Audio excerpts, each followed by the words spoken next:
Hello, मी शर्मिली. आज आपण बघणार उकडीच्या मोदकासाठी लागणारी उकड. त्यासाठी 1.5 वाटी पाणी घेऊया. पाणी तापवताना नेहमी जाडबुडाचं पातेलं घ्यायचं. कसं होतं, उकड आपली चिकटली जाऊ नये म्हणून जाडबुडाचं पातेलं घ्यायचं. तरीही उकड चिकटली जाते, पण त्यासाठीही मी एक आयडिया सांगणार आहे.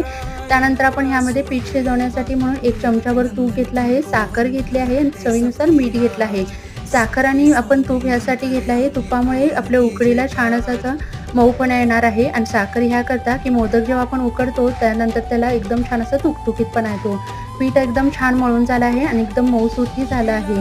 तुपामुळे कसं होतं, पीठ एकदम मऊसूत होतं आणि मोदक 2 दिवस जरी राहिले तर एकदम मऊ राहतात. त्यानंतर आपण आता सारण भरून मोदक सर्व आपले भरून घेणार आहोत.